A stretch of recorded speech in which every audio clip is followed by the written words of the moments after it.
to Firehouse Stories, where we tell stories, behind the scenes stories of the fire service and of people in the fire service. My name is Bob, and this is Doug, and we're career firefighters, as were our fathers, so we got a couple of generations of stories to draw upon.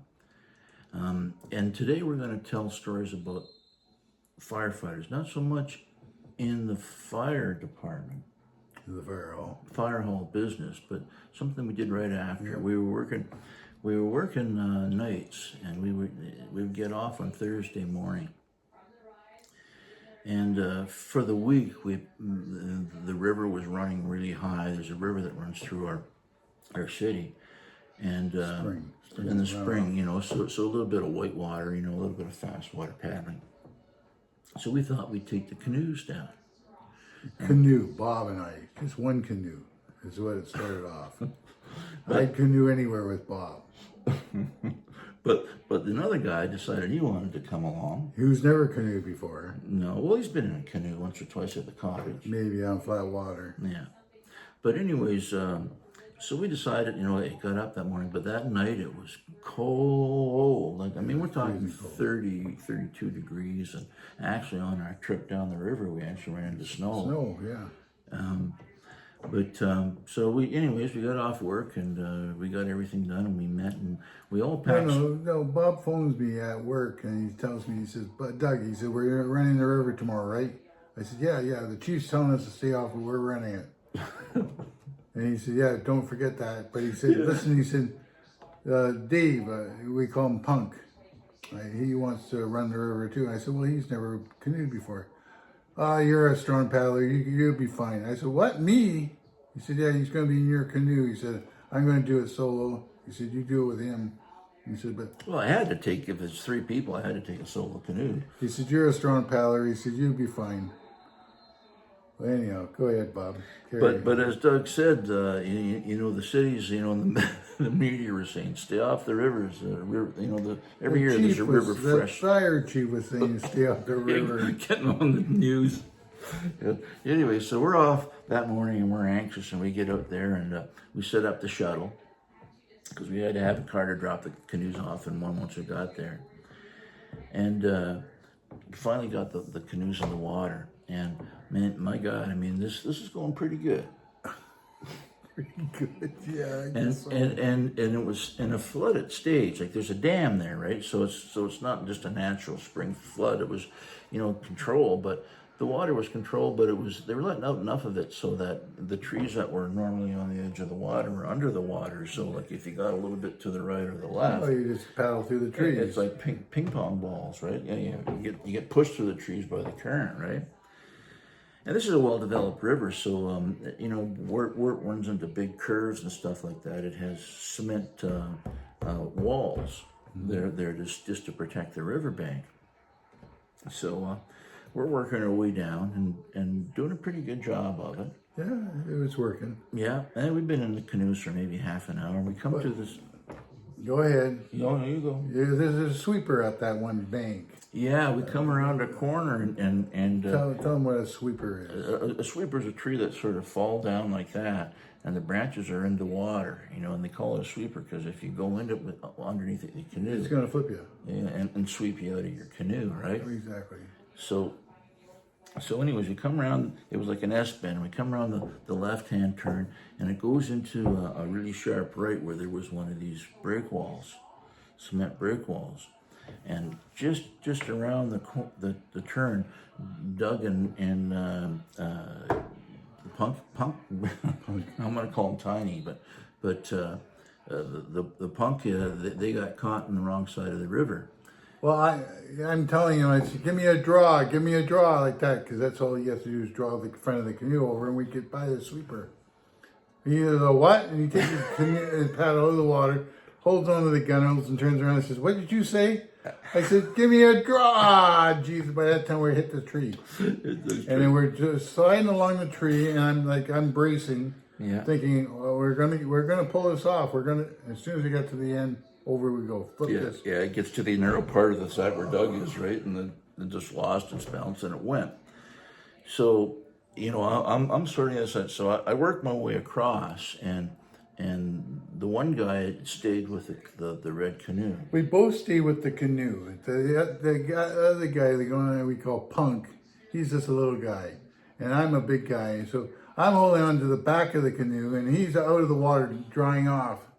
In the sun and that. I'm freezing. I'm up to my neck in the water because I'm holding back. Bob said, "Just stay still. We'll push you over to the side." I'm like, "Okay, well, hurry up because I'm not going to be able to hold on because I'm freezing. I can't even breathe. It's so cold." So I look over at the shoulder of the river, and there's corrugated steel there to stop the erosion. So I'm thinking, I can make it to that. So I let go of the canoe. I said, "I got to go." So I start swimming. In the meantime, Bob's pushing the canoe. Well, I'm coming over to get the red canoe so we can push it into shore. He hadn't gotten there yet. No, I hadn't gotten there yet. But I got to the corrugated steel, and as I'm getting closer, it gets higher. And I just get my fingertips, and I pull myself up as all my might, but my muscles are freezing up because it's so cold, the water. I got down to about here, and my legs are flopping on the side. It's terrible. Well, the current's got his body off like this, right? This is where I'm going to drown. I'm going to drown right here. So I got to give her all my might, and I pull myself up. I rip my life jacket, pull myself over top of the steel wall, and I get up, and I have no feeling in my legs. They're numb, like from the cold. And I run, and there's a guy on the balcony that I saw watching us coming around the river before we flipped. And he's still watching me. And I said, "Thanks a lot for your help, asshole." By the way, at this time, simultaneously, I'm looking up and seeing him, right? And pushing. Dave's on the other canoe, and we're going into shore, right? Doug says, "Thanks for the help." But before that, Doug didn't hear. This guy's looking out, and he says to me, "Do you want me to call the fire department?" Right? And I could see Doug was just coming up off of the... Doug wasn't safe yet. Yeah, he was. and Dave was safe because we were just going into the trees where we were going to beach the canoe. I said, and all I could think was the other squad coming to take us out of the river. I mean, first of all... How would that go over in the news? Yeah, let's forget about that. Let's forget about what the chief's going to say. But think of the nicknames we'd end up with. Well, we had them anyways. Oh, geez, yeah. So anyways, we get back... We get the canoes out and dump them out and leave them on the side of the river. And there's apartment buildings right there, high rises. And we all had spare clothes and dry bags. So at least we could get in there, dry off, put dry clothes on, and then warm up a little bit inside the lobbies there. And a guy let us in to the lobby, right? So we're doing that, and when nobody's around, like we're changing our clothes, right? And getting everything. And all of a sudden, the landlady comes down. Superintendent, yeah. She comes out and she's like, "What are you guys doing out here?" And she looks at the floor and there's river water underneath us from our clothes that were wet. She said, "And you're pissing all over the floor." She thought we were homeless. Right? Yeah, because there's a homeless in that area. Yeah, because it's by the river. Yeah, and she says, "You guys get the hell out of here." I says, "Man, we just need to warm up a little bit. You get out right now or I'm going to call the police." And I thought, okay. So she took off to her apartment to call the police. So we said, okay, let's go. Time to go. But we went down. Time to go. And we got back in our canoes and we finished the trip. Hardest thing I'd ever done in my life was getting my foot back in that canoe and getting in with the little guy, the Punk. Yeah, and then anyways, we got back out and finished everything up. But I think we took the little guy home first, to put him in a bathtub full of hot water. Because no kidding, I mean, yeah, he was frozen. He didn't have much meat on him. Well, he had no fat, lots of muscle, but no fat. But there was actually a nickname that come out of that. Actually, there's 3 nicknames that come out because him and the other guy they got christened the Double Bubble Team. For going in. And of course, this was Big Bubbles, and the other guy, the little guy, was Tiny Bubbles. Tiny Bubbles. That was just when Don Ho was out going, Tiny Bubbles. So, anyways, there's our misadventure going down the river when we shouldn't, and people that shouldn't be going down the river. And so when the chief tells you stay off the river, stay off. You gotta listen to him. Yeah. Thank you for listening today. I hope you liked hearing our stories as much as we liked telling them. If you liked it, please press the like button. And we post every Friday, and if you'd like it to come directly to your mailbox without having to come out and look for us, press the follow button and follow us. Bye now. Bye.